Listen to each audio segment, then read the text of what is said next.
Good morning, welcome to morning analysis. This is Mahalakshmi. చంద్రబాబుపై 4వ case నమోదు నేపథ్యంలో ఏపీ టీడీపీ నేతలు స్పందించారు. టీడీపీ అధినేత చంద్రబాబుపై ఏపీ ప్రభుత్వం మద్యం అనుమతుల కేసు నమోదు చేయడంపై నారా లోకేష్ తీవ్ర ఆగ్రహం వ్యక్తం చేశారు.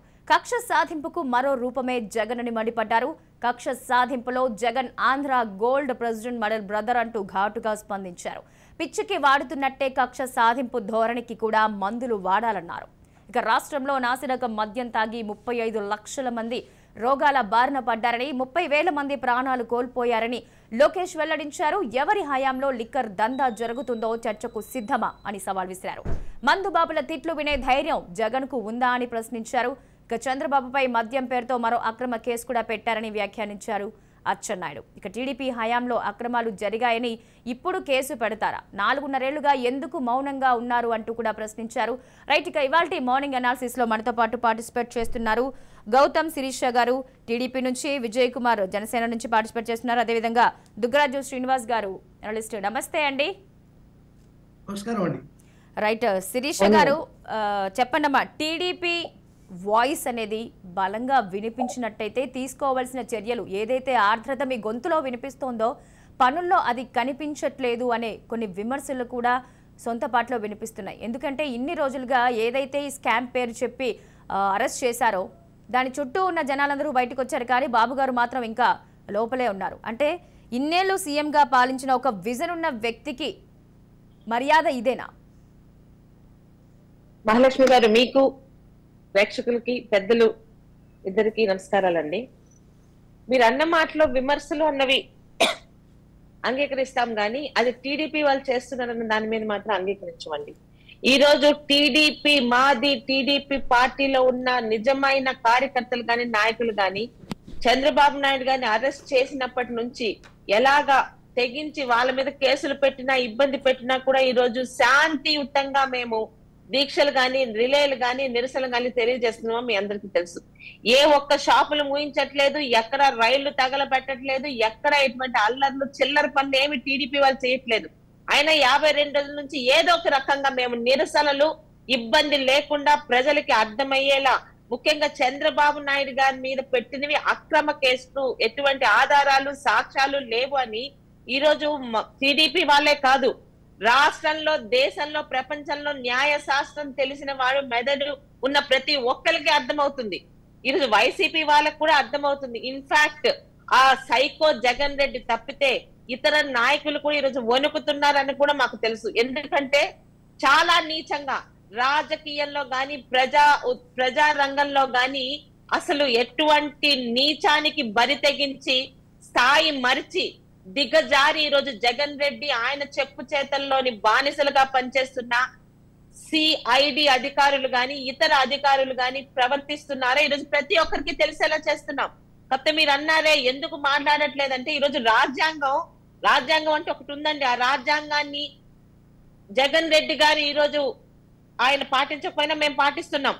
5 సంవత్సరాలు ఎవరు అధికారంలో ఉంటారో వాళ్ళని మధ్యలో దించేయడానికి లేదు. 5 సంవత్సరాలు భరించాల్సిందే చేసిన తప్పుకి అని రాజ్యాంగం చెప్పింది, భావిస్తున్నాం.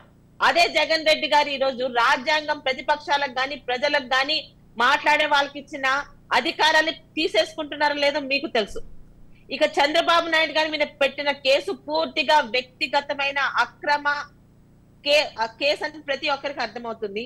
వ్యవస్థల్ని మేనేజ్ చెయ్యడం అనే మాట జగన్ రెడ్డి గారు వచ్చాక చాలా సార్లు మాట్లాడారు. ఈ రోజు దానికి అర్థం ఆంధ్ర రాష్ట్రంలో ప్రతి తెలుగువాడికి గాని ప్రపంచంలో ఉన్న తెలుగువాడికి గాని భారతదేశంలో ఈ రోజు ఏం జరుగుతుంది చంద్రబాబు నాయుడు గారి కేసులోని ఆలోచిస్తూ వాచ్ చేసిన ప్రతి ఒక్కరికి అర్థమవుతుంది. వ్యవస్థలను ఎవరు మేడం ఈ రోజు మేనేజ్ చేస్తున్నారు? సిఐడి అధికారులు. ఒకప్పుడు చిన్నప్పటి నుంచి సిఐడి అని అంటే ఒక విధమైన హీరో వర్షిప్, పోలీసుల వల్ల కూడా చేత కానివి సిఐడి వాళ్ళు చేసేస్తారని ఒక హీరో వర్షిప్ తో ఉండేవాళ్ళం. ఈ రోజు అంతకన్నా పనికి మాలిన దిక్కుమాలిన డిపార్ట్మెంట్ ఉండదు. జగన్ రెడ్డి ఎవరికి చెప్తే ఆఖరికి మూల కూర్చున్న ముసలమ్మని కూడా 307 పెట్టి తీసుకురమ్మంటే వాళ్ళని కూడా తీసుకొచ్చి లోపలేసి ఎవడేమనుకున్నా మాకేంటి, నవ్విపోదురు మాకేంటి అన్నట్టు ఒక నీచమైన సంస్థలా తయారైందని ప్రతి ఒక్కరికి అర్థమైంది.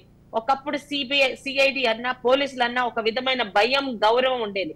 ఈ రోజు అంతకన్నా నీచమైన స్థాయిలో అసహించుకునే స్థాయిలో తయారయ్యారు. ఏ కేసులు ఎవరి మీద పెడుతున్నారు మేడం? మీరే 4.5 సంవత్సరాలుగా చూస్తున్నారు. ప్రశ్నిస్తే కేసులు, రోడ్డు మీదకి వస్తే ఈ రోజు కనీసం వాళ్ళు చేస్తున్న బస్సు యాత్రలకి ప్రజలు రావాలా, ప్రశ్నించే వాళ్ళు రావాలా? 2 రోజుల ముందు నుంచి టీడీపీ వాళ్ళని, అంగన్వాడీ వాళ్ళని, ఉద్యోగస్తుల్ని ఎవరైతే రోడ్డు మీదకి వచ్చి అడుగుతారో ప్రతి ఒక్కరిని ఇంటి దగ్గర పోలీసుల చేత అరెస్టులు చేయించి వాళ్ళు ఎందుకు బస్సు యాత్రలు వాళ్ళ తాలూకు ఛానల్స్ లో చూపించుకోవడానిక?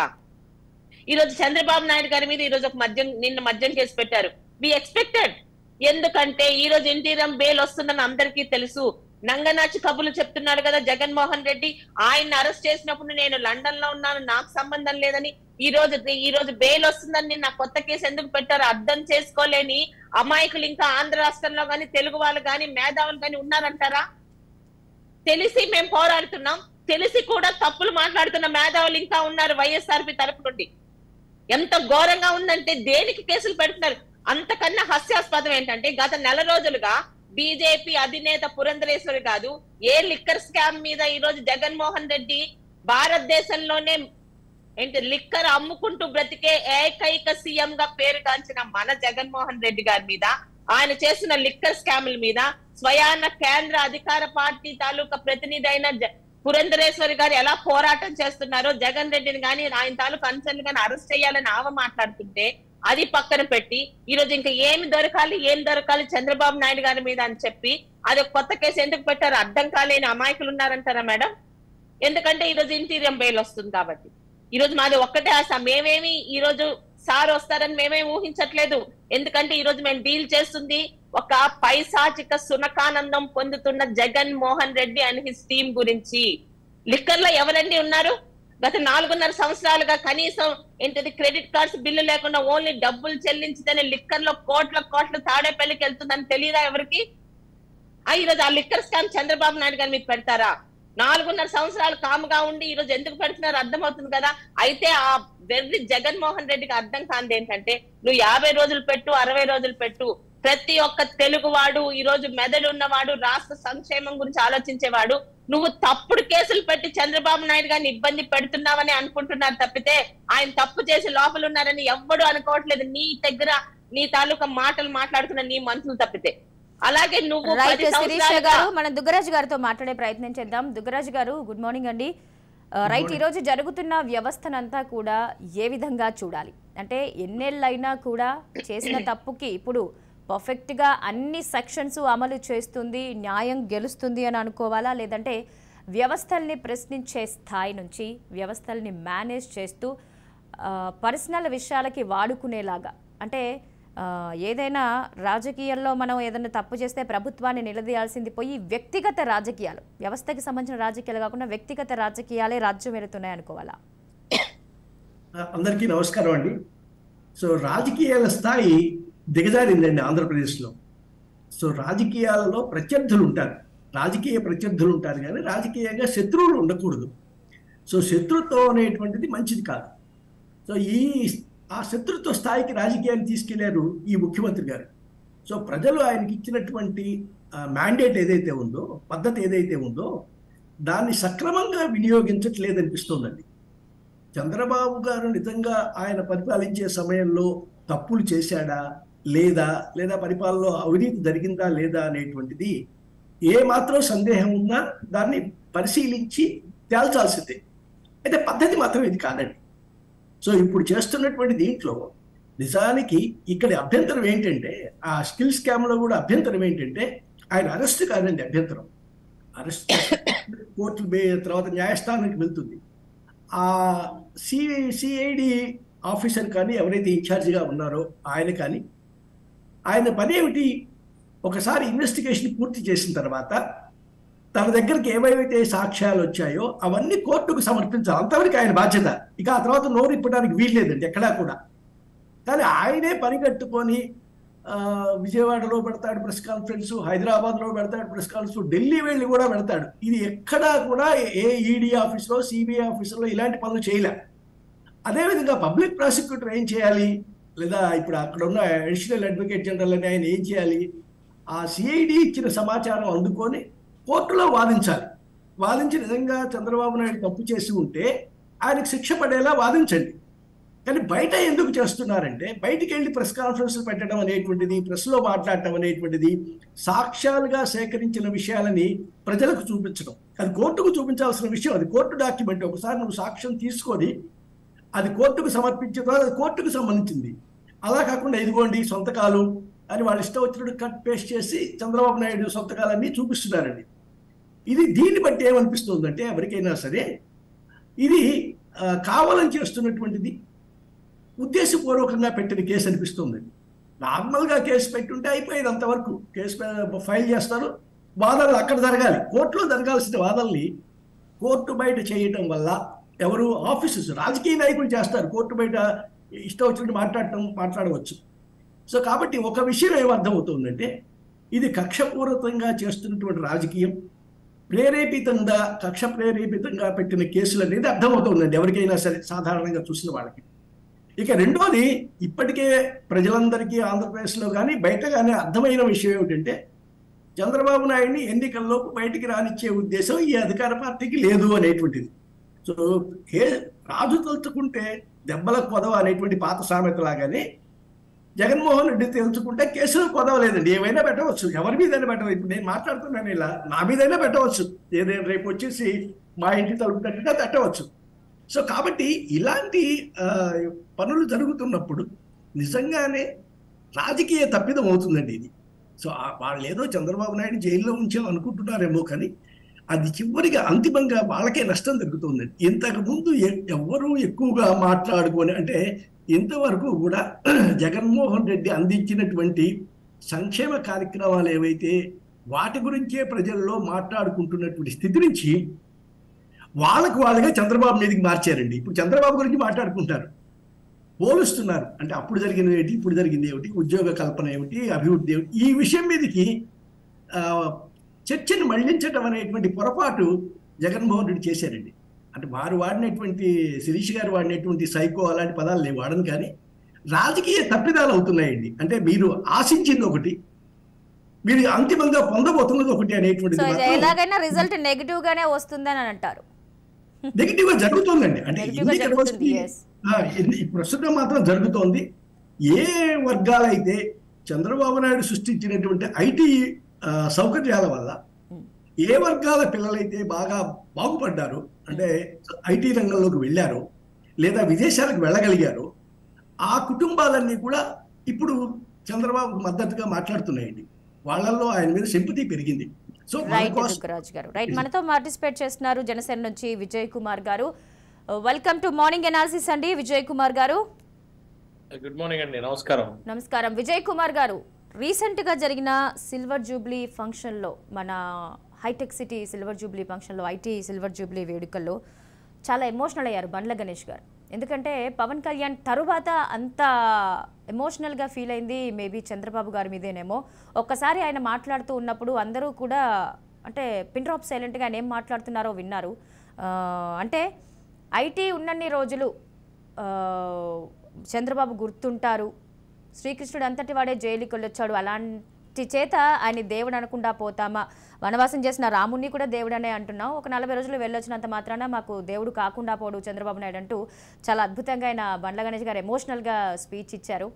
కానీ ప్రస్తుతం జరుగుతున్న పరిస్థితి అంతా కూడా ఏపీలో ఒక దొంగ, ఒక ముద్దాయిని చేసి కంప్లీట్గా ఏపీ స్టేట్ మొత్తం మాట్లాడుకునేలాగా రోజుకొక కేసు బయటికి ఇంకేం ఉంటాయని వెలికి తీసి, అంటే చంద్రబాబు ఇన్ని కేసుల్లో ఉన్నారా అని సామాన్య జనం ముక్కున వేలేసుకునేలాగా ప్రవర్తిస్తోందంటే దీన్ని ఏ విధంగా చూడాలి?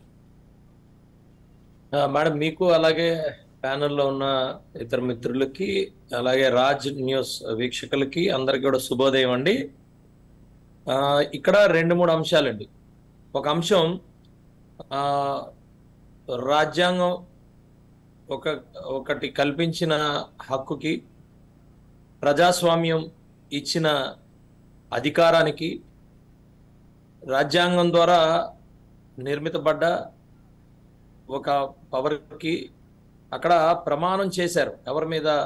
వాళ్ళకి ఇష్ట దైవం మీద, అలాగే రాజ్యాంగం మీద ప్రమాణం చేశారు, రాగద్వేషాలకు అతీతంగా. వాస్తవానికి పవర్ని అంటే అధికారాన్ని దుర్వినియోగం చేసిన రోజున ఏ వ్యక్తి అయితే ఉన్నారో, అంటే ఒక ఎమ్మెల్యే అవనియండి, ఒక ఎంపీ అవనియండి, ఒక మినిస్టర్ అవనియండి, ఒక చీఫ్ మినిస్టర్ అవనియండి, ఎవరైనా సరే అనర్హులు ఎప్పుడు అవుతారంటే వాళ్ళ అధికారాన్ని వాళ్ళ సొంతానికి వాడుకున్న రోజున, దుర్వినియోగం చేసిన రోజున. వాస్తవానికి ప్రజాస్వామ్యంలో మెజారిటీ, ఇక్కడ మెజారిటీ అంటే 51% కాదు, మెజారిటీ అది 33% అవ్వచ్చు, 30 అవ్వచ్చు, 20 అవ్వచ్చు, ఏదన్నా అవ్వచ్చు. మెజారిటీని చూపించుకుని మెజారిటీ ద్వారా మరి అక్కడ ఎమ్మెల్యేలుగా ఎన్నుకోబడ్డాయి, లేకపోతే ఎంపీలుగా ఎన్నుకోబడి బయటకు వచ్చిన వాళ్ళు. ఇక్కడ వాళ్ళు వచ్చిన తర్వాత, వాళ్ళు మెజారిటీ తీసుకున్న తర్వాత, అధికారాన్ని చేజిక్కించుకున్న తర్వాత మొత్తం అందరినీ కూడా సమానంగా చూడమని చెప్పిందే రాజ్యాంగం. ఎవరి హక్కుల్ని కూడా కాలరాయడానికి లేదని. అధికారం చలాయించడానికి మాత్రమే మెజారిటీ తప్పితే అధికారాన్ని దుర్వినియోగం చేయడానికి మెజారిటీ కాదు, అధికారాన్ని సొంతంగా వాడుకోవడానికి మెజారిటీ కాదు. అధికారం ఇక్కడ మీకు చాలా క్లియర్గా గుర్తు చేస్తున్నాను. ఇది ఎవరు గుర్తు లేదని నేను అనట్లా, కానీ గుర్తు చేస్తున్నా. ఎందుకంటున్నానంటే ఒకసారి అధికారం వచ్చిన తర్వాత ప్రతి ఒక్కరిని కూడా సమానంగా మనం చూడాల్సిన బాధ్యత రాజ్యాంగం మనకి కల్పించింది, ధర్మం మనకు కల్పించింది, మన సనాతన ధర్మాలు చెప్తున్నాయి. మనం అన్ని కూడా చెప్తున్న టైంలో ఈరోజు మేము అపోజిషన్ పార్టీ అవనియండి, ఎవరైనా అవనియండి, ముఖ్యమంత్రి అంటే మా అందరికీ కూడా, ఎవరైతే ఆంధ్రప్రదేశ్లో జీవిస్తున్నారో, ఓటు హక్కు ఉందో వాళ్ళందరికీ కూడా ముఖ్యమంత్రి అంటే ముఖ్యమంత్రే, గౌరవం ఇవ్వాల్సిందే, ఆయన్ని గౌరవం ఇచ్చి మేము మాట్లాడాల్సిందే. కానీ ఇక్కడ వచ్చిన సమస్యల్లా ముఖ్యమంత్రి ఈరోజు జగన్మోహన్ రెడ్డి గారు ముఖ్యమంత్రా అనేదే సమస్య. మేబీ ఆయన మెజారిటీతో పవర్లో కూర్చుండొచ్చు కాక, కానీ ముఖ్యమంత్రి అనే ప్రశ్నకి సమాధానం చెప్పాల్సిన బాధ్యత ఓటు వేసిన ప్రతి ఒక్కరికి, అంటే ఏ ఓటరు, అది వైఎస్ఆర్సీపీకి ఓటేసినా, తెలుగుదేశానికి వేసినా, జనసేనకి వేసినా, బీజేపీకి వేసినా, ఎవరికి వేసినా ఆయన ముఖ్యమంత్రి. అలాగే కేంద్రంలో కూడా మరి అంటే ఏ రాష్ట్రానికి ఆ రాష్ట్రానికి వాళ్ళ హక్కులు ఉంటాయి, వాళ్ళు ఎవరికి వాళ్ళు ఉంటారు. కానీ వాళ్ళు కూడా ఈయన్ని ముఖ్యమంత్రిగా గుర్తించొచ్చా అనేది ఇక్కడ ప్రశ్న. ఇది నేను లీగల్గా మాట్లాడుతున్నా. ఏది ధర్మం అధర్మం అనేది ఎప్పుడో పోయింది, మానవత్వం అనేది ఎప్పుడో పోయింది. అవన్నీ కూడా దేవుడు లెక్కలు వేసుకుంటా ఉంటాడు, ఆయన చూసుకుంటాడు. కానీ ఇక్కడ నేను అడుగుతుంది ఏంటంటే, మనం లీగల్ పాయింట్ మాట్లాడుతున్నా. లీగల్గా ఆయన ముఖ్యమంత్రి. ఒక ముఖ్యమంత్రి కానివాడిని ఇంకా ఎందుకు ముఖ్యమంత్రి కుర్చీలో కూర్చోబెట్టారు? ఎందుకు ముఖ్యమంత్రి కాదు? ఎందుకు కాదంటే, ఆయనకి అస్మదీయులు తస్మదీయులు ఎప్పుడైతే ఉన్నారో, ఆయన బాధ్యతలు ఎప్పుడైతే విస్మరించాడో, ఆయన స్వలాభానికి స్వార్థానికి ఎప్పుడైతే ఆయనకిచ్చిన అధికారాన్ని దుర్వినియోగం చేస్తున్నాడో, ఇవన్నీ వచ్చినప్పుడు 100% ఈజ్ హీ చీఫ్ మినిస్టర్ అనేది క్వశ్చన్ వస్తుంది. ఈ క్వశ్చన్కి ఆన్సర్ చెప్తే అన్నీ కూడా సెట్ అయిపోతాయి. ఈ ఆంధ్రప్రదేశ్ రాష్ట్రంలో ముఖ్యమంత్రి కానీ మంత్రులు కానీ లేరు. అధికారం అనే అధికార పార్టీ లేదు. సొంత తల్లిదండ్రులే పిల్లల్ని తిన్నట్టు ఈరోజు ముఖ్యమంత్రి మంత్రులే ఈరోజు వికృతమైన వ్యవహారాల్ని చేస్తున్నారు. ఇదే విధంగా నేను మాట్లాడుతున్నా. ఒక మాజీ ముఖ్యమంత్రి, ఇట్స్ ఎ బ్రాండ్ ఇమేజ్. ముఖ్యమంత్రి మాజీ ముఖ్యమంత్రులు అనే వాళ్ళు బ్రాండ్ ఇమేజ్గా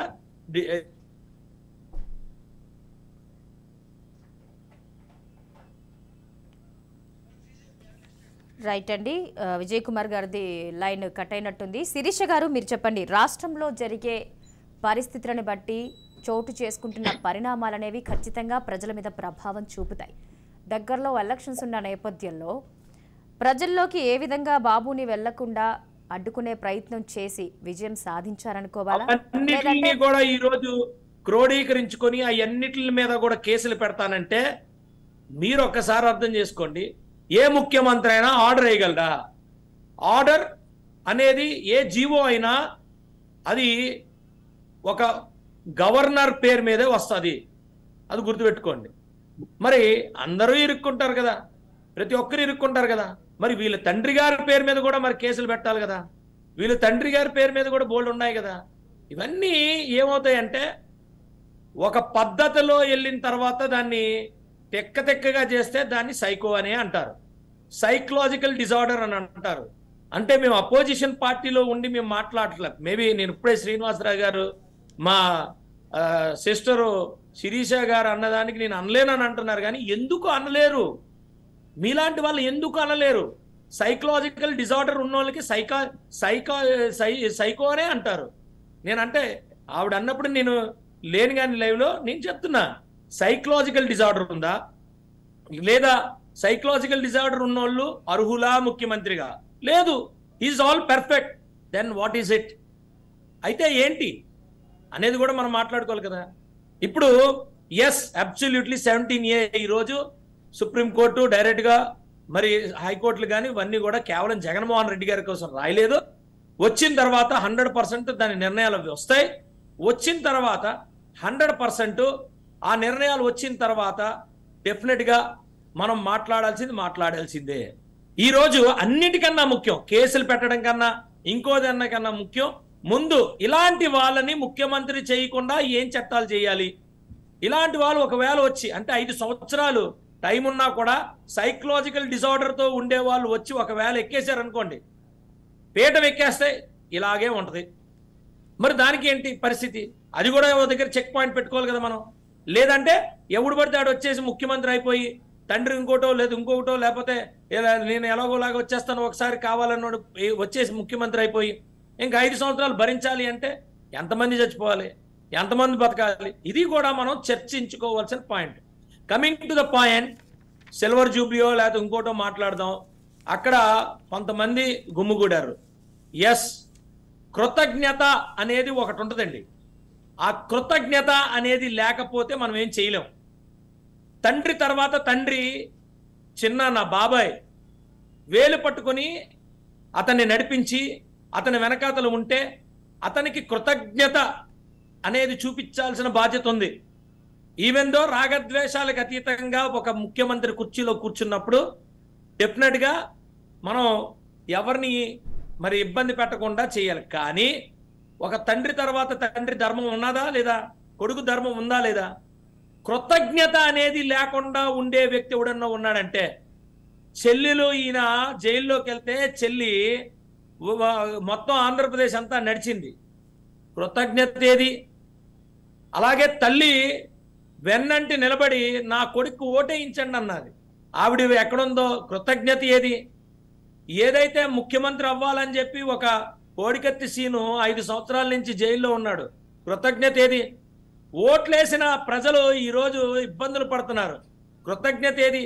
అనేకమైన వీడియోలు చూపిస్తున్నారు.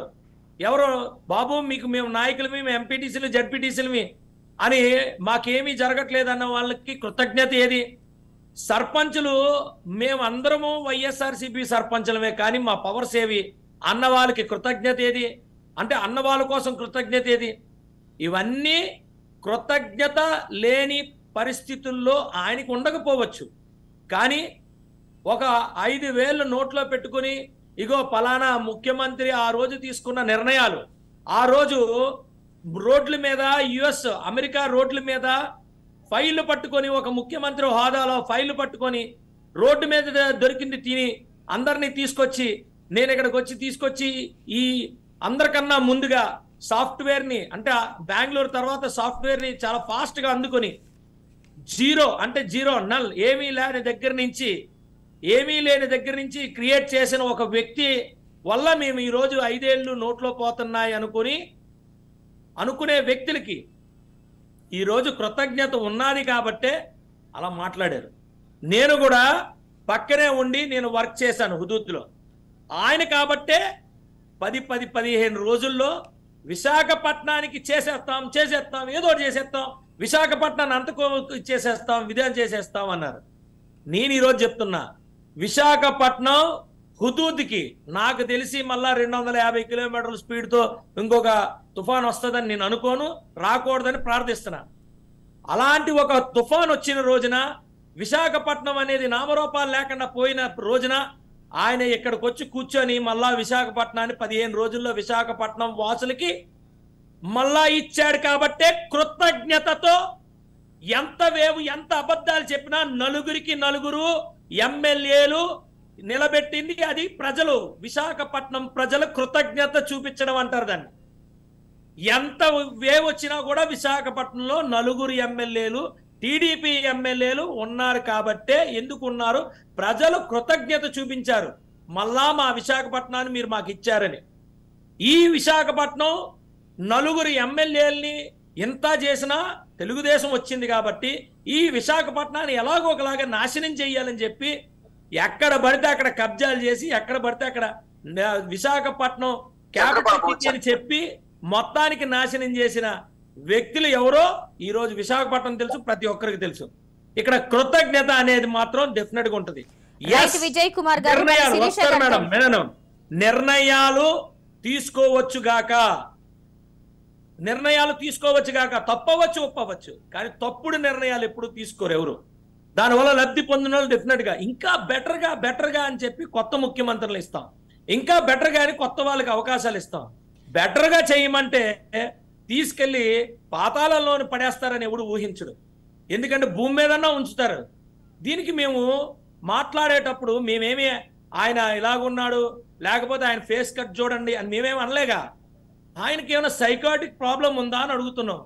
ఇంత దారుణంగా ఎవడు చేయడు, సైకలాజికల్ ప్రాబ్లం ఉన్నోడు కూడా చేయడు, నేను ఓపెన్గా చెప్తున్నా. కానీ ఇది ఏంటి, ఎవరి మీద కక్ష కట్టాడు, విశాఖపట్నం వాళ్ళ మీద కక్ష కట్టాడంటే ఓకే, నలుగురు ఎమ్మెల్యేలని విశాఖపట్నం వాళ్ళు ఇచ్చారు కాబట్టి విశాఖపట్నం మీద, మరి ఉన్న వాళ్ళందరూ 151 సీట్లు నీకే ఇచ్చారు కదా, ఆంధ్రప్రదేశ్ మీద నీకేం కక్ష చెప్తే పోనీ మేమన్నా ఆలోచిస్తాం. ఈ రోజు ఆంధ్రప్రదేశ్ మొత్తం మీద ఈ రోజు జగన్మోహన్ రెడ్డికి కక్ష ఉంది కాబట్టి ఏసి కుమ్మి దారుణంగా తన్ని పాతాలలో తోసాడు ఆయన, ఇంతకన్నా ఏం లేదు. సో వి విల్ కంటిన్యూ, అంటే ఎవరైనా సరే ఆయన మీద ఉన్న కృతజ్ఞత ఆయన చూపించుకుంటారు, దానికి ఎవడు బాధపడాల్సిన పని లేదు, 100% చూపించుకుంటారు. ఓటరు కూడా కొత్త నాయకత్వానికి, పోరాటం చేసే నాయకత్వానికి, అలాగే కృతజ్ఞతా భావంతో ఉన్న నాయకత్వానికి అందరికీ కలిపి ఓట్లేస్తారు. మంచికి ఓటేసే రోజు ఈ మంచికి ఓటేసి ఈరోజు జనసేన తెలుగుదేశం పార్టీ ప్రభుత్వాన్ని స్థాపిస్తారు. ఆ రామరాజ్యం మళ్ళా తీసుకొస్తాం, అందులో డౌటే లేదు మేడం.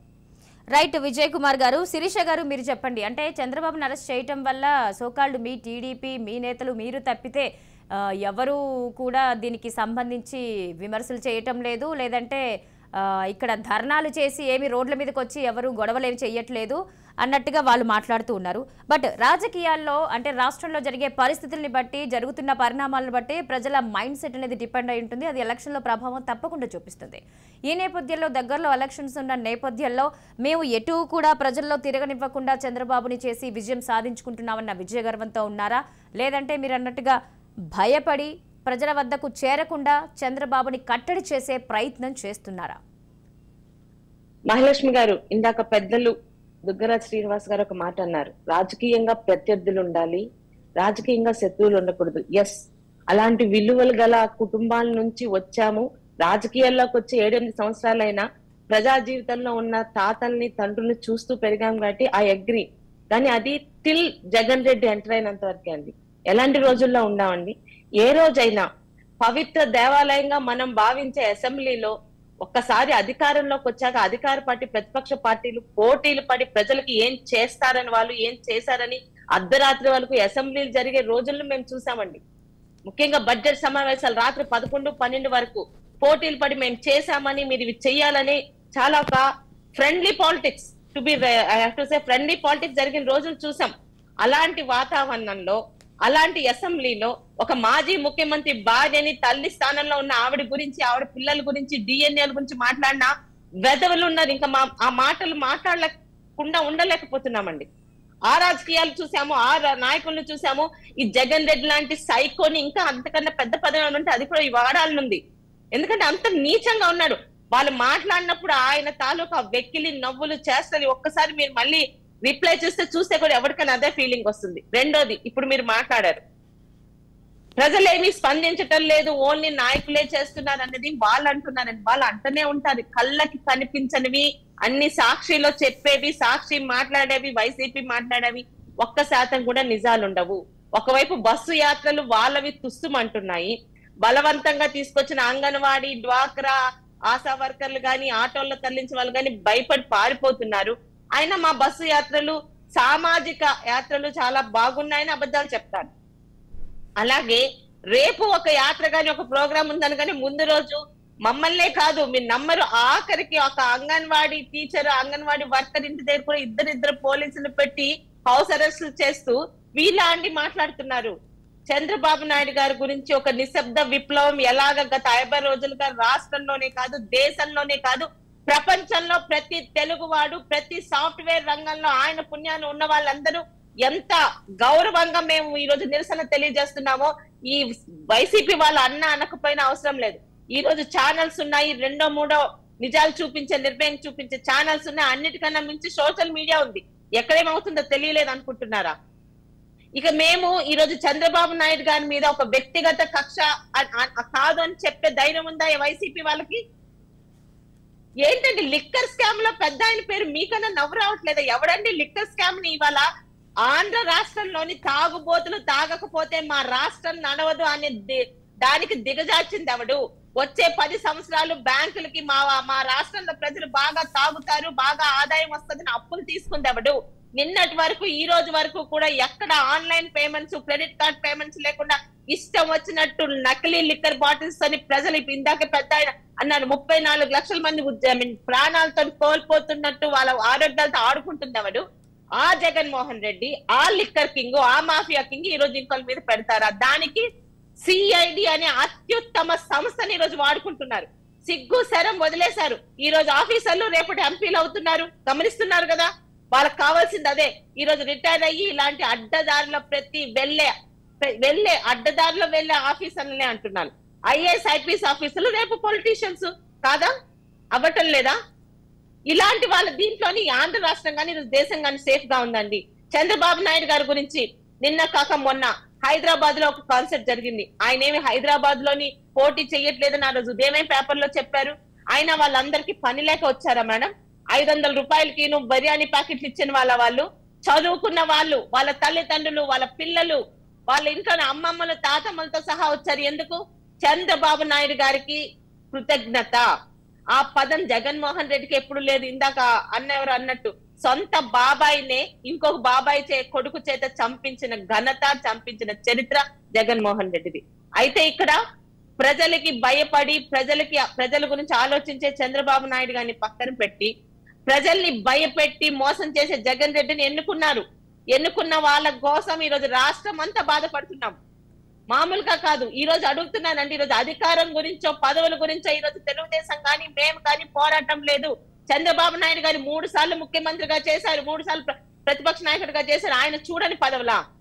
కానీ ఈ రోజు 74 సంవత్సరాల్లో నాకెందుకు అని చెప్పి ఆయన ఎవరో హైదరాబాద్ లో ఫామ్ హౌస్ లో కూర్చుంటారు. అలాగే ఈయన కూడా హైదరాబాద్ లో కూర్చొని ఎన్నికల ముందు ప్రజలకి బాగా వాతలు పడ్డాయి, నేను వస్తే ఎన్నుకుంటానని అనుకోలేదే. ఓడిన రోజు నుండి మమ్మల్ని నిద్రపోనివ్వలేదు. కరోనా టైంలో కూడా ప్రజల్లోకి వెళ్ళండి, ప్రజలకు చెప్పండి. ఆయన అధికారంలో ఉంటే ప్రజల సంక్షేమం గురించి ఆలోచిస్తారు, ప్రతిపక్షంలో ఉంటే ప్రజల కోసం, ప్రజలకు కావాల్సిన వాటి గురించి పోరాడతారు. ఆయన తాలూకు డ్యూటీ ఎప్పుడు మానలా. ఈ రోజు 50 రోజులుగా ఆయన లోపల వ్యక్తిగత కక్షలతోనే పెట్టారన్న విషయం ప్రతి ఒక్కరికి తెలుసు. రాష్ట్రంలోనే కాదు, దేశంలో అత్యుత్తమ న్యాయస్థానానికి కూడా తెలుసు. ఈ రోజు మా ఆశ, మా నమ్మకం, మా ఓపిక ఒక్కరి మీదే. సుప్రీం కోర్టులోనే చంద్రబాబు నాయుడు గారికి న్యాయం జరుగుతుంది. చాలా మంది కామెంట్లు చేశారు మా వాళ్ళు కూడా, ఎందుకు బయలుకి వెళ్లకుండా పెద్ద ఆయన మొండిగా చాదస్తంతో ఉన్నారని. ఇప్పుడు అర్థమవుతుందా మేడం? బెయిల్కు వెళితే తప్పు చేసిన వాడు బెయిల్ తెచ్చుకుంటాడు. జగన్ రెడ్డి లాగా 10 సంవత్సరాలుగా బెయిల్ మీద ఉంటూ గత 5 సంవత్సరాలుగా అధికారాన్ని ఉపయోగించుకొని ఢిల్లీ పెద్దలకి కప్పం కడుతూ ప్రజల దగ్గర నుంచి కొట్టేసిన 1000 కోట్లు కప్పం కడుతూ ఈ రోజు కోర్టుకు వెళ్లకుండా ధిక్కరిస్తుంది ఆయన ఎవరు? చంద్రబాబు నాయుడు గారు ఏ మాత్రం అవకాశం ఇచ్చినా ఆయన ఏ రోజు తీసుకోలేదు. నేను నిర్దోషగా బయటకు వస్తాను, బెయిల్ నాకు అవసరం లేదు, ఈ రోజు నా ఆరోగ్యం బాగాలేకపోయినా నాకు బెయిల్ అవసరం లేదు, బెయిల్ తీసుకొని వస్తే రెడీగా ఉన్నారు. ఆ సజ్జలు అంటున్నాడు కదా బెయిల్ తెచ్చుకోవచ్చు కదా, ఎందుకు మీరు మేము ఒక్కటే అని చెప్పుకునే ఒక సునకానందం పట్టడానికి. కానీ పెద్ద ఆయన విజనరీ ఆయనకు తెలుసు. 17A దీని మీద నేను బయటకు వస్తాను, ఎందుకంటే ఈ రోజు జగన్ రెడ్డి చేసింది మేము ఎక్స్పెక్ట్ చేశాం కాబట్టే. ఏ కేసులతో 3 కేసులు పెట్టారు, ఆ 3 కేసులు ఆయన బయటకు వస్తే 4వ కేసు, 5వ కేసు, 6వ కేసు.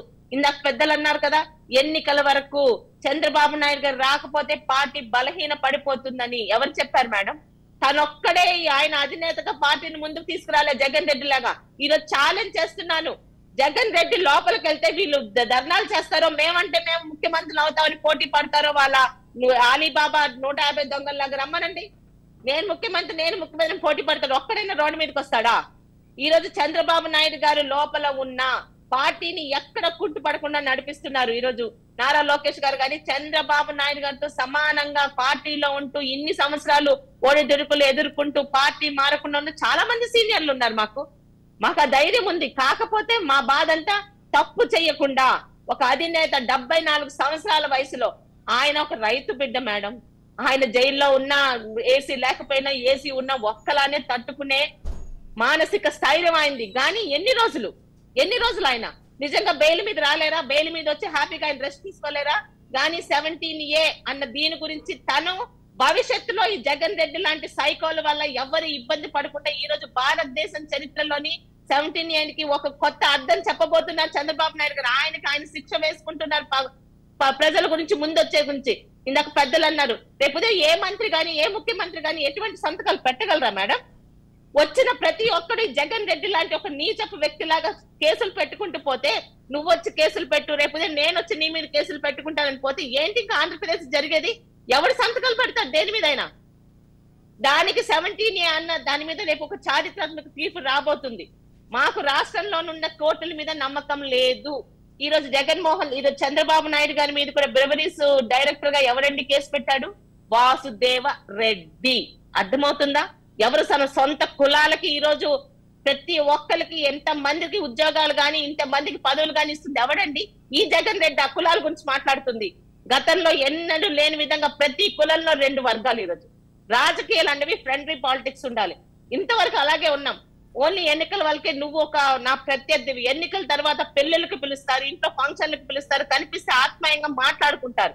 అంతేగాని పగవాడు బ్రతకకూడదు, ప్రతిపక్ష నాయకుడు బ్రతకకూడదు, వాడి ఇంట్లో ఆడపిల్లల్ని ఇంట్లో వాళ్ళని ఇబ్బంది పెట్టామన్న నీచపు ఇది ఎక్కడన్నా ఉందా? కొత్త సంస్కృతికి తెరలేపాడు. దీనికి ఎవరు ముగిస్తారు? ఈ రోజు ప్రతి ఒక్క తెలుగుదేశం కార్యకర్త రగిలిపోతున్నారు. సాని జైల్లో పెట్టినందుకు మాత్రమే కాదు, 4.5 సంవత్సరాలుగా మేడం వాళ్ళ పొట్ట కొట్టారు. తెలుగుదేశం జెండా పట్టుకుంటే వాడి మీద కేసులు, వాడి ఉద్యోగాలు తీసివేయడాలు, వాళ్ళకి ఏమైనా వ్యాపారాలు అంటే వాళ్ళ మీద రైడ్లు. ఎందుకు? భయపడి పార్టీ మారిపోవాలని. భయపడేవాడు ఆ రోజు మారుతాడేమో, తర్వాత నీ కోటేస్తాడా? ఆ బుద్ధి జ్ఞానం ఉండక్కర్లేదా? కసితో ఉన్నారు. ప్రతి ఒక్కడి మాట ఇదే. చంద్రబాబు నాయుడు గారు రేపు సంక్షేమ పథకాలు మాకు ఇచ్చినా ఇవ్వకపోయినా పర్లేదు, 6 నెలలు మమ్మల్ని ఆపకండి, ఒక్కొక్కడికి వడ్డీతో సహా ఇస్తామని వాళ్ళు ప్రతీకారంతో మాట్లాడుతుంటే ఏం చేయాలో అర్థం కావట్లేదు. ఇదా మనం కోరుకుంటుంది? ఇదా మన పిల్లలు రేపు భవిష్యత్తు ఇక్కడ ఉంటుంది? ఉద్యోగాలు లేవు, ఉద్యోగాలు రావు, గవర్నమెంట్ ఉద్యోగాలు, ప్రైవేట్ కంపెనీల్ని పారిపోయేలా చేస్తున్నారు. సరే ఇవన్నీ వదిలేండి, మేమేదో సంపాదించుకున్నాం, మా పిల్లలకి ఇచ్చి ఇక్కడ ఏదో వ్యాపారాలు పెట్టిస్తా ఉంటాం. మీరు సంపాదించుకున్న ఆస్తులు మీ పిల్లల దాకా వస్తాయని నమ్మకం ఉందా? మీ తాలూకా భూములు వారి దగ్గర పెట్టాలా? ఈ రోజు రిజిస్ట్రేషన్ చేస్తే మన కాగితాలు వాళ్ళ దగ్గర ఉంటాయి. ఎందుకు? మనల్ని అమ్మేయడానిక? సొంత ఇల్లు ఉన్న వాళ్ళు కూడా రేపు అద్దె కట్టమనే రాజ్యాంగం వస్తుంది ఒకవేళ జగన్ రెడ్డి లాంటి ఒక పైశాచిక సైకో వస్తే. ఇన్ని భయాల మధ్య అసలు ఎలా బ్రతకాలి? ఇక్కడ ఎందుకు ఉండాలి? ఏముంది ఇక్కడ? వాడు తేలేదు, అయినా ఇలా స్టీల్ ప్లాంట్ నమ్మేశాడు. ఇన్ని సంవత్సరాలుగా ఉన్న స్టీల్ ప్లాంట్ నమ్మాల్సిన అవసరమే ఉంది? ఈ రోజు ఉన్న కంపెనీలు పక్కన పంపి అమర్ రాజా బ్యాటరీస్ ఎప్పటి నుంచి ఉంది మేడం? ఈ రోజు పక్కకు వెళ్ళలేదు. తెలంగాణలో ఇక్కడికి రావాల్సిన 9,000 ఉద్యోగాలు అక్కడికి వెళ్ళలేదా? ఇది ప్రజలకు అర్థం కావట్లేదా?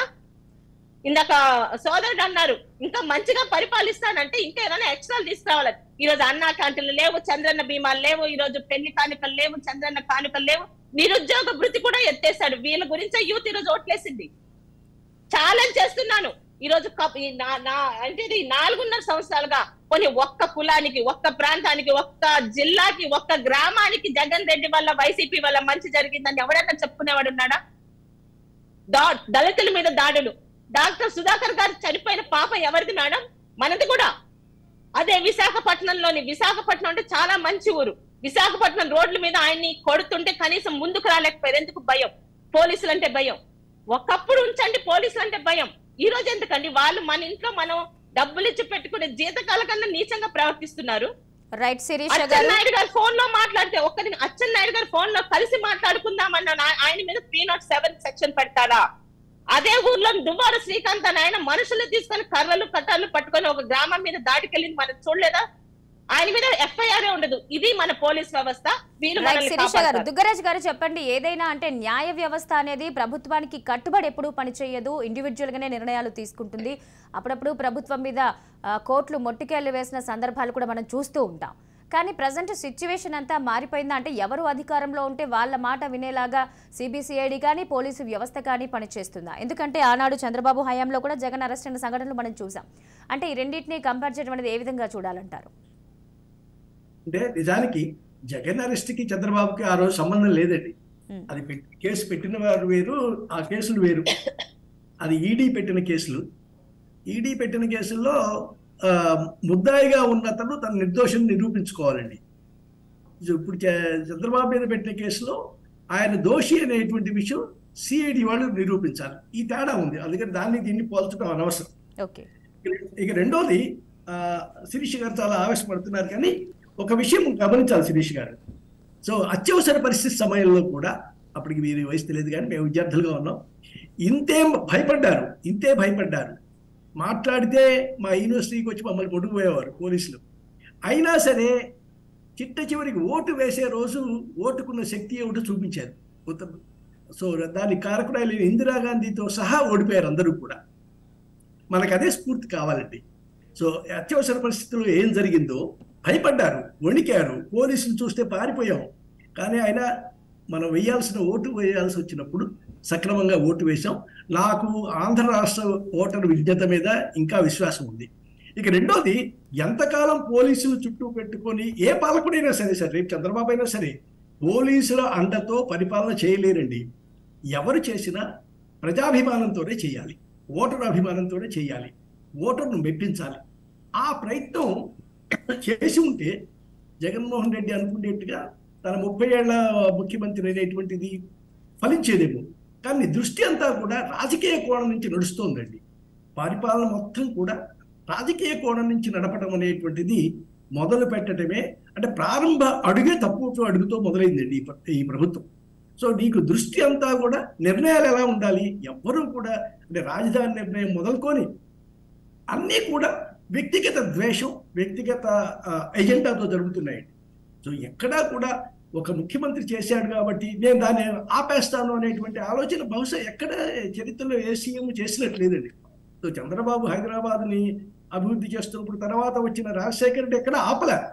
ఆయన ధోరణిలో ఆయన సంక్షేమ పథకాలు చేసుకుంటున్నా కూడా హైదరాబాద్లో ఉద్యోగ కల్పన అనేటువంటి సాగిపోయింది. ఆ తర్వాత ఎవరు ముఖ్యమంత్రి అయినా సరే, అలాగే ఎంతో రాజకీయ ప్రత్యర్థి అయినటువంటి కేసీఆర్ వచ్చినా కూడా ఆ ప్రగతి ఆపలేదండి.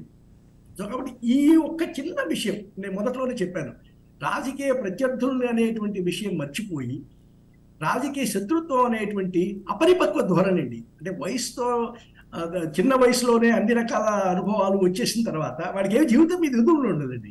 సో చిన్నప్పటి నుంచి తండ్రిని అడ్డం పెట్టుకొని డబ్బు సంపాదన జరిగి విలాస జీవితం ఉంది. ఇలాంటి వచ్చినప్పుడు ఇలానే ఉంటుంది. మనస్తత్వం అనేటువంటిది చాలా సంకుచితంగా తయారవుతుందండి. అహం పెరుగుతుంది. అది మనం ఇప్పుడు చూస్తున్నటువంటిది. అయితే ప్రజలు గమనించకుండా ఉండట్లా. ప్రజలు గమనిస్తున్నారు కాబట్టి దాన్ని మసిపూసి మారేడుకాయ చేయటం కోసం భిన్నంగా విడగొట్టడం, ప్రజల్ని రకరకాల వర్గాలుగా విడగొట్టడం, అది ఇప్పుడు జరుగుతోంది. రైట్. దుగ్గరాజు గారు, విజయ్ కుమార్ గారు మీరు చెప్పండి. ఇంతకు ముందు అన్నట్టుగా ఈరోజు మధ్యంతర బెయిల్ వచ్చే క్రమంలో మద్యం కుంభకోణానికి సంబంధించి కొత్తగా ఇంకో కేసు ఫైల్ చేస్తున్నారంటున్నారు. అంటే ఒక రాష్ట్ర మంత్రి ఎన్ని కావాలంటే అన్ని కేసులు పెట్టుకునే సిచ్యువేషన్లో ఉన్నారు. అంటే జగన్ మీద కూడా వచ్చిన 1,00,000 కోట్ల మద్యం కుంభకోణానికి సంబంధించి ఇప్పటికే కేంద్రానికి పురంధేశ్వరి గారు చెప్పారు అన్న విషయం ఉంది. కానీ ఎందుకు అందులో ఇంత ఫాస్ట్గా యాక్షన్ తీసుకోవడానికి ఇది కావడం లేదు? అంటే ఒక రాష్ట్ర మంత్రి సఫలమైనట్టుగా కేంద్ర మంత్రులు ఎందుకు విఫలమవుతున్నారు? ఒక్కటి మాత్రం నిజమండి, దొంగ అన్నారని చాలా మంది మనం పెద్దల దగ్గర అంటాము, మనం అంటాము, చాలా క్లియర్ గా ఉంటుందండి. ఇక్కడ నాకు తెలిసినంత వరకు, అంటే నాకు అవగాహన ఉంది, దీని మీద నాకు పూర్తిగా అవగాహన ఉంది. ఎందుకంటే నేను 2019 ఆయన ముఖ్యమంత్రి అయిన దగ్గర నుంచి నేను చాలా క్లీన్ గా అబ్జర్వ్ చేస్తున్నాను. వాస్తవానికి ఈరోజు పురంధేశ్వరి గారు ఏం మాట్లాడుతున్నారో నేను 2020 నుంచే మాట్లాడడం మొదలు పెట్టాం. ఎప్పుడైతే ఈ ప్లాస్టిక్ మనీ, ఎప్పుడైతే బ్యాంక్ త్రూ ఇవి లేకుండా ఎప్పటి నుంచో మేము మాట్లాడుతున్నాం. చాలా క్లారిటీగా ఈరోజు మాట్లాడిన ప్రతి ఒక్క మాట కూడా, పురంధేశ్వరి గారు మాట్లాడిన ప్రతి ఒక్క మాట కూడా మేము మాట్లాడుతూనే వస్తున్నాం. ఇది వాస్తవం. వాస్తవానికి ఈ రోజు మేము అధికారం వచ్చిన వెంటనే రూల్ ఆఫ్ లా ప్రకారంగా ఒక మద్యాన్ని పట్టుకుంటే జైలు మొత్తం ఫుల్ అయిపోతాయి. ఒక మద్యం కేసు మీద పెడితే జైలు పూర్తిగా, అంటే ఇది మేము అంటుంది ఏంటంటే జస్ట్ లైక్ దట్ కాదు, ఏదో కేసు పెట్టి ఇలాగా కేసు పెట్టి 40 రోజులు 50 రోజులు అన్ని చట్టాలను లేకపోతే ఏదో అంటాం కదా మేనేజ్ చేసే పరిస్థితుల్లో చేయడం అనేది కాదు నేను అంటాను. నేను మాట్లాడుతుంది చాలా పక్కాగా మాట్లాడుతాను. ఎందుకంటే నేను స్టింగ్ ఆపరేషన్ చేశాను. నేను స్టింగ్ ఆపరేషన్ 24 hours నేను స్టింగ్ ఆపరేషన్ చేస్తే రాత్రి 2 గంటలకి 3 గంటలకి 4 గంటలకి కూడా వీడియోలు తీసి నేను పొజిషనింగ్ GPS పొజిషనింగ్ తో పాటు వీడియోలు తీసి అవన్నీ కూడా నేను అధికారులకు ఇస్తే అధికారులు ఎలాగా ప్రవర్తించారు, ఏం ప్రవర్తించారు అనే దాని మీద పూర్తిగా నేను నా దగ్గర టోటల్ ఇన్ఫర్మేషన్ తో నేను మాట్లాడుతున్నా ఈరోజు. ఇది ఏమవుతుందంటే ఒక ఒక ఒక అధికారం ఉన్న పార్టీ నిర్ణయం తీసుకోవడం వేరు, దాంట్లోని డబ్బులు సంపాదించడం వేరు. ఇవి రెండిట్లకి రెండు డిఫరెంట్. ఒక అంటే పాలన చేసేవాళ్ళు, పరిపాలన చేసేవాళ్ళు అన్ని అంశాల మీద వాళ్ళు తీసుకోవాల్సిన నిర్ణయాలు తీసుకున్న దానికి ఇలా మాట్లాడితే, కేవలం పరిపాలన చేస్తే అధికారాన్ని చేజిక్కించుకుని మొత్తం వ్యవస్థనే మార్చేశాడు ఆయన. అంటే మొత్తం ఆ మద్యం అనే అబ్కారీ శాఖ వ్యవహారాలనే మార్చేసి ఎవ్రీథింగ్ ఆయన జేబుల్లో వేసుకునే పరిస్థితి ఈ రోజు ఉంది. ఒక్క మద్యం మీద మాత్రమే ఆయనకి సంవత్సరానికి కనీసం సబ్జెక్ట్ టు కరెక్షన్ ఒక 50,000 కోట్లు వస్తున్నాయని అంచనా. ఒక 50,000 కోట్లు వచ్చాయి అనేది అంచనా. ఇది అంచనా వాస్తవ రూపాయలు కదా, పెరగొచ్చు తగ్గొచ్చు, కానీ 100% జరగడం మాత్రం వాస్తవం అనేది మాత్రం ప్రతి ఒక్కరూ విశ్వసిస్తున్నారు. అలాంటి ఒక వ్యక్తి ఈరోజు ఏదో ఒక కేసు, ఇది చాలా క్లియర్ గా కేసు పెట్టుకుంటే అన్ని ఒకసారి పెట్టుకోవచ్చు కదా, లేదా 4 సంవత్సరాల క్రితం పెట్టుకోవచ్చు కదా. మేము అదే అడిగాం కదా. మీరు అది ఇది కరప్షన్ కోసం మీరేమో పుస్తకాలు వేశారు. పుస్తకాలు వేసి ఎందుకు మీరు స్టార్టింగ్ వచ్చిన వెంటనే ఎందుకు మీరు తీసుకోలేదు ఆ చర్యలు? ఎందుకు మీరు పోనీ 1 సంవత్సరం 2 సంవత్సరాలు తీసుకోవచ్చు కదా. ఈ రోజైనా సరే పోనీ, అంటే ఏదైనా దాని మీద ప్రూఫ్లు తీసుకోవడానికి వాటికి 1 సంవత్సరం వెయిట్ చేసిన తర్వాత తీసుకోవచ్చు కదా. పోనీ కరోనా అంటే కరోనా అయిపోయిన తర్వాత తీసుకోవచ్చు కదా. కానీ కాదు, ఈ రోజుకి కూడా కేసు పెట్టినప్పుడు కూడా మీరు ఈ స్కిల్ స్కామ్ మీద మాట్లాడండి, వాళ్ళ దగ్గర ఏమి లేవు. 100% ఏమి ఉంటే కదా ఛాలెంజ్ డైరెక్ట్గా చేస్తున్నారు, చూపించండి ప్రూఫ్స్ అని. ప్రూఫ్లే చూపించలేని పరిస్థితి. పోనీ ఏమైనా కోట్లకు ప్రూఫ్లు చూపించారంటే కూడా కాదు. అడ్డదారుల్లో చట్టానికి, రూల్ ఆఫ్ లాకి వ్యతిరేకంగా దాన్ని బైపాస్ చేస్తూ ఈ రోజు చేసే కార్యక్రమాలు. ఈ రోజు కేవలం స్ట్రాటజికల్ గానే, ఇంతకుముందు స్ట్రాటజీస్ ఇచ్చిన ప్రశాంత్ కిషోర్ కూడా బాబు వీడితో ఉంటే మేము కూడా మునిగిపోతామని డైరెక్ట్ గా ఆయన కూడా చెప్పాడు. వాళ్ళకి అర్థమైపోయింది, సీన్ అర్థమైపోయింది. అంటే ఏదో దొంగ సలహాలు ఇచ్చినోడికి కూడా భయం వేస్తుంది ఈయన చూస్తే. ఇది ఎక్కడి వరకు వెళ్తుందో వికృతం అంటాం, వికృతంగా ఉంటది ఇవన్నీ కూడా. సరే, ఏదైనా వాస్తవానికి ఆయన డిసైడ్ అయిపోయాడు, కేసులు పెట్టుకోవాలని డిసైడ్ అయిపోయాడు. అధికార దుర్వినియోగం 4.5 సంవత్సరాలు ఎలా చేసి ఈ 6 నెలలు కూడా విపరీతంగా అధికార దుర్వినియోగం చెయ్యాలి. ఇందాక శిరీష గారు మాట్లాడినట్టు కేవలం ఒక సిస్టమాటిక్ గా నడుపుకునే పార్టీలో కేవలం ఒక నాయకుడు ఏదో ఇబ్బంది పడ్డాడని మొత్తం వ్యవస్థ అంతా పడిపోయే పరిస్థితి కాదు. వాస్తవానికే తెలుగుదేశం పార్టీ అంటే ఒక యూనివర్సిటీ. ఆ యూనివర్సిటీలో దేనికి దానికి క్లియర్ గా ఎవరు బాధ్యతలు వాళ్ళకి రాసి ఉంటాయి, ఎవరికి వాళ్ళకి ఇది ఉంటారు. అండ్ మోర్ ఓవర్ ఈ రోజు నిజాయితీతో కూడుకున్న పోరాట యోధుడు అనే వ్యక్తి పవన్ కళ్యాణ్ గారు, జనసేన పార్టీ వాళ్ళతో కలిసి వచ్చింది ముందుకి. సో మేము 100% ప్రజల్ని రక్షించుకుంటాం, ప్రజల కోసం నిలబడతాం. 100% అయితే మాత్రం మేము ముందుకెళ్తాం. ఆయన కేసులు పెట్టుకున్నా ఆయన స్ట్రాటజీ కూడా చాలా క్లియర్గా ఉంది. నేను బెయిల్ తీసుకోవాలి, నేను తప్పు చేయలేనప్పుడు నేను ఇదే అడుగుతున్నా. Justice maybe denied, justice denied అయ్యి ఉండొచ్చు, కానీ ఒక రోజు బయటకు వచ్చిన రోజు వాళ్ళకి వచ్చే రెస్పాన్స్ మామూలుగా ఉండదు. ఆ రెస్పాన్స్ లో కొట్టుకుపోతాడు జగన్మోహన్ రెడ్డి. అది కూడా నేను ఓపెన్ గా చెప్తున్నా. అది నిజంగా ఇట్ ఇస్ కాల్డ్ ఎక్స్పీరియన్స్ అంటే ఆ అనుభవం అనేది చాలా క్లారిటీగా, అంటే నేను వాస్తవానికి ఆయన దగ్గరగా హుదూద్లో నేను పనిచేశానండి. ఆయన అనుభవం ఎలాగుంటుందో నాకు తెలుసు. నేను ఆ రోజుకి ఆల్మోస్ట్ 2014లో 24 దగ్గరకు వచ్చేసాం. నేను చెప్తున్నా, ఆయనతో పనిచేసిన, దగ్గరగా పనిచేసిన వ్యక్తికి తెలుస్తుంది ఆయన వ్యవహారాలు ఎలాగుంటాయో. 100% ఒక రోజు అనే రోజు, ఏ రోజు అనేది నేను చెప్పలేను, కానీ ఒక రోజు జైలు నుంచి ఎప్పుడైతే చంద్రబాబు నాయుడు గారు అడుగు బయట పెడతారో ఆ వేవ్కి జగన్మోహన్ రెడ్డి కొట్టుకుపోవడం ఖాయం. రైట్ విజయ్ కుమార్ గారు, right, thank you so much అండి. మార్నింగ్ అనాలిసిస్ లో మాతో పాటు పార్టిసిపేట్ చేసినందుకు విజయ్ కుమార్ గారు, దుగ్గరాజు శ్రీనివాస్ గారు, అదేవిధంగా శిరీష గారు, thank you so much. So ఇది ఇవాళ మార్నింగ్ అనాలిసిస్.